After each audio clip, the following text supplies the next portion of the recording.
You're listening to the Peace with Anxiety podcast. I am your host, Irene Evangelou, anxiety counselor and clinical hypnotherapist. I'll be coming to you every week to share actionable tips, simple strategies, and useful resources to help you break free from high-functioning anxiety. We'll be covering how to recognize and understand your anxiety, strategies to change your thoughts and feelings, and ways to implement long-lasting change. If you're trying to overcome people-pleasing behaviors, navigate anxiety, living in self-doubt, or something else keeping you stuck, then you are in the right place. I know that you're ready to get to the next level of your life, feeling free, calm, confident, and in control. So let's get started. Hello and welcome back to episode 8 of the Peace with Anxiety podcast. I am so glad you're here with me today, as I wanted to talk to you about 5 very common mindset blocks that may be holding you back from mastering anxiety. And these blocks that affect so many of us are the invisible walls that often stand between us and overcoming anxiety. And listen, anxiety isn't just about feeling a bit stressed out from time to time. Anxiety can be this very complicated mess of thoughts, feelings, and behaviors that seem impossible to unravel. And a big part of that mess can be these 5 mindset blocks. So let's break it down. Mindset blocks are those annoying thought patterns or beliefs that we might not even realize are there, but they are influencing how we see ourselves and the world around us. And when it comes to anxiety, they can be like barriers on the path to feeling calm and in control. But here are the good news. Once we recognize these mindset blocks and understand why they're there and how they work, we can start to pull them to pieces and head towards a greater peace and well-being. So in this episode, we are going to identify 5 common mindset blocks that might be holding you back from mastering anxiety. From perfectionism to catastrophizing, we will uncover how these blocks show up in your life, and most importantly, I will give you practical strategies for overcoming them. And at the end of this episode, I will also propose a new exercise for this week for you to try if you want to. So grab your coffee or tea, find a cozy spot to relax, and let's dive deep into your own mindset. By the end of this episode, my hope is that you will not only have a better understanding of the mindset blocks that are holding you back, but also feel empowered to take the first steps towards mastering anxiety once and for all. And if any of these resonate with you, feel free to share your thoughts and insights with me on Instagram using the hashtag #PeaceWithAnxietyPodcast. Okay, let's begin. One of the biggest mindset blocks that prevents you from feeling calm is perfectionism. You know that nagging voice in your head that says everything has to be flawless or it's not worth doing at all? Yeah, that's the one we're going to talk about first. Now, I know many of you can relate to that relentless drive to get everything just right. So let's take a closer look at how perfectionism might be holding you back. So if this is you, if you're constantly striving for flawlessness in everything you do, from work to your personal relationships, if you beat yourself up over the smallest mistake and set impossible high standards that you can never quite reach, well, that will be very important to you to hear. Here's the thing about perfectionism. It's not just about wanting to do your best. It's about fearing anything less than perfect. And that fear, it's like fuel for your anxiety fire. And yes, striving for excellence can be admirable, of course. But perfectionism often comes with a heavy cost. It can lead to chronic stress, self criticism, and a never ending cycle of dissatisfaction with yourself, with others, and with the whole world. And unfortunately, in many cases, perfectionism and anxiety go hand in hand. The relentless pressure to meet impossibly high standards can fuel feelings of inadequacy and the fear of failing, which then intensifies anxiety symptoms. You may find yourself trapped in a constant state of anxiety, always worrying about whether you're good enough, and you might obsessively check and recheck your work, setting unrealistic standards for yourself and for others, and also move on to the next thing without even taking a break or even without celebrating your last achievement. But I am not here to deal with the problem. I want to offer you solutions. Because the good news is that perfectionism is not an inherent personality trait, but rather a learned behavior that can be unlearned. So now we're going to explore some practical strategies for overcoming perfectionism and reclaiming your peace of mind.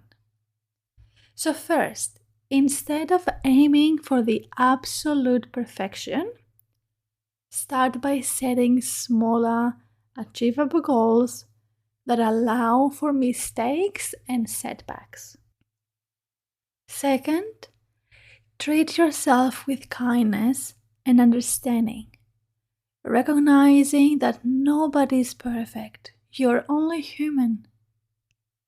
Third, practice embracing the beauty of imperfection and see mistakes as opportunities for growth and learning. Fourth strategy, challenge all or nothing thinking and adopt a more balanced perspective on success and failure. And finally, reach out to friends, family, or a therapist for support and guidance in overcoming perfectionism and implementing these strategies. Because once you do that, you will begin to loosen the grip of perfectionism on your life and move towards a more relaxed and fulfilling existence. Alright, the next mindset block is catastrophizing.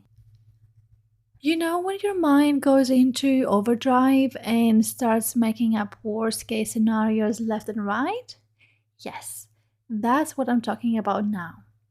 Catastrophizing is a cognitive distortion where we magnify the potential negative outcome of a situation and imagine the worst case scenario. It can turn even the smallest hiccup into a full-blown disaster that leaves you feeling overwhelmed and anxious.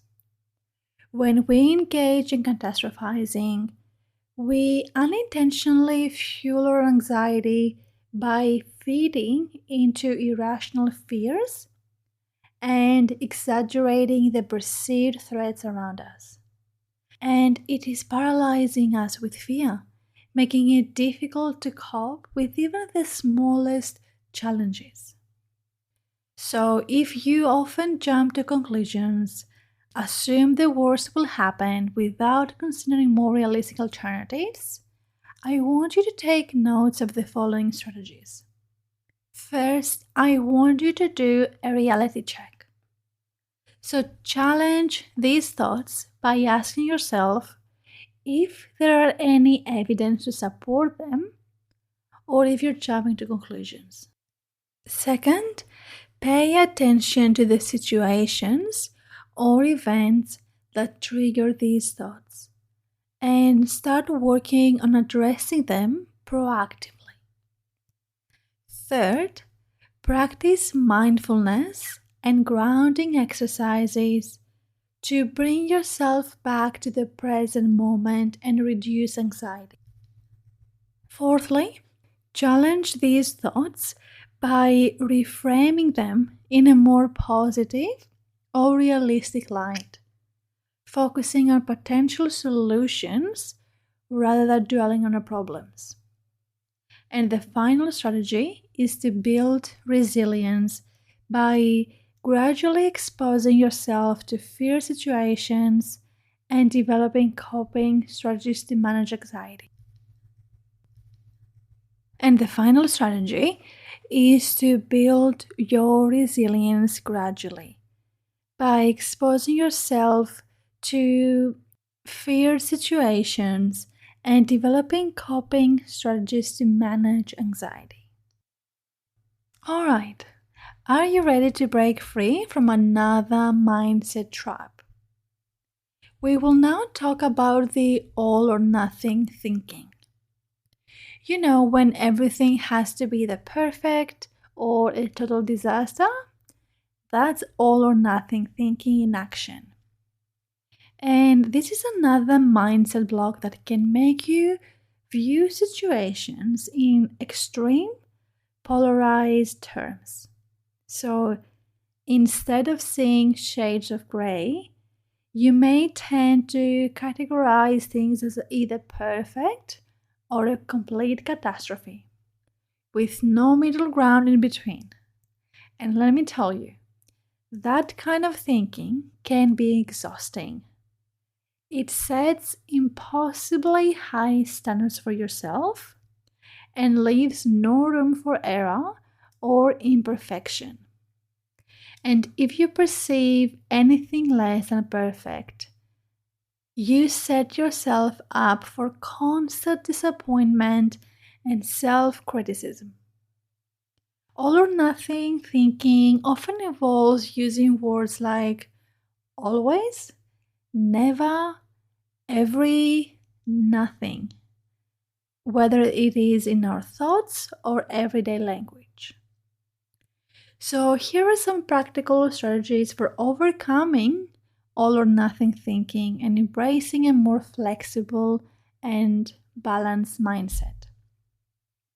So, first, notice when you're using all or nothing language and challenge these extreme statements by considering alternative perspectives. Second, instead of viewing situations as either perfect or a catastrophe, strive to find the middle ground and acknowledge the progress you made.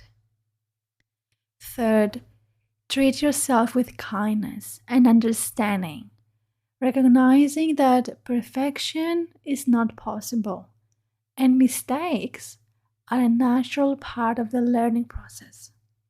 Fourth, shift your focus from achieving everything to just making progress towards your goals and celebrating small victories along the way. And finally, seek feedback from others to hear a more objective perspective on your accomplishments and areas of improvement. Let's now talk about a mindset block that loves to keep us stuck, and that is self-doubt. You know, those moments when you feel you're not good enough, smart enough, or capable enough. That's when self-doubt is whispering in your ear. So I like to think of self-doubt like a pesky little mosquito buzzing around your head, constantly undermining your confidence and holding you back from reaching your full potential. It's that nagging voice in your head that says you're not worthy of success or happiness or love, and it can be a real buzzkill. Self-doubt is the persistent feeling of uncertainty or lack of confidence in yourself and your abilities.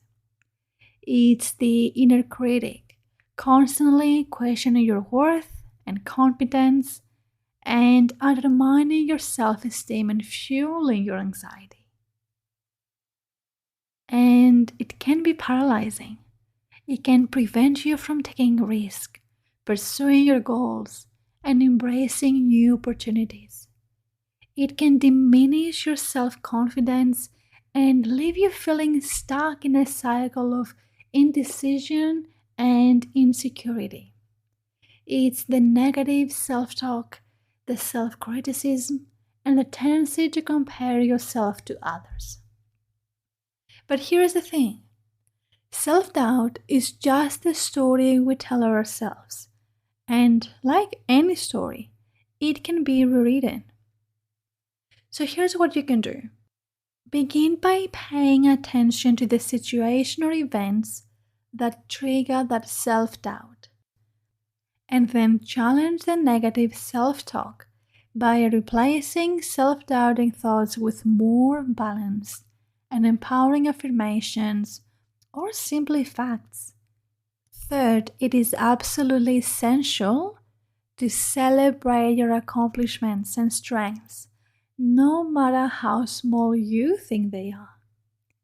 Again, treat yourself with kindness and understanding, and recognize that self-doubt is a pretty common human experience. And then finally, surround yourself with supportive friends and family, or a therapist who can offer encouragement and help you challenge these self-doubting thoughts. Are you ready to tackle the final mindset block for today?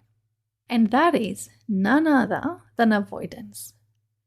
You know those moments when you'd rather bury your head in the sand than face your fears head on? That's avoidance calling the shots.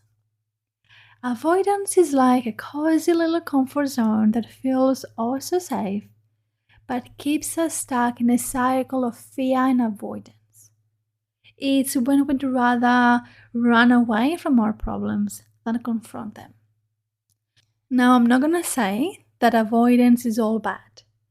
In some situations, it can be a very healthy, very appropriate, and very helpful coping mechanism that will allow you to take a step back and regroup when things get overwhelming or highly distressing. But when avoidance becomes our default mode of dealing with challenges, it can hold us back from reaching our full potential and can create a vicious cycle of anxiety. By avoiding feared situations, you prevent yourself from learning that you can actually cope with them effectively, and thus perpetuating the cycle of fear, anxiety, and avoidance. And avoidance can take many forms, from procrastination and distraction to outright refusal to engage in fear activities.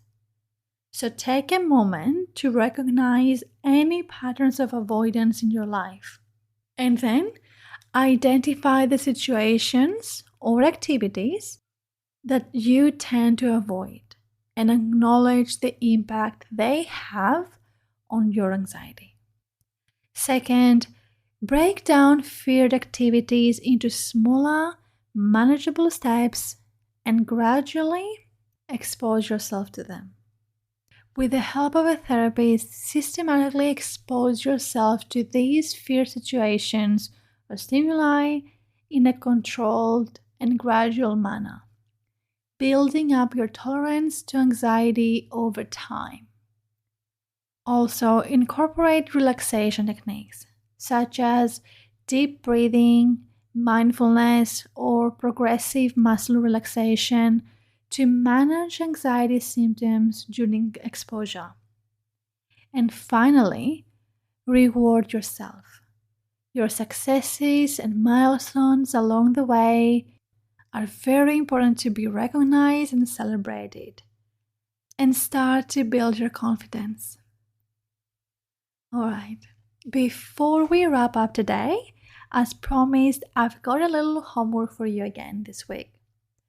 So if you want to take part, here's what I want you to do. Choose one mindset block that resonated with you the most from today's episode. And to quickly recap, they are perfectionism, catastrophizing, all or nothing thinking, self-doubt, and avoidance. And once you've chosen your mindset block, I want you to keep a journal or a notebook for the next week.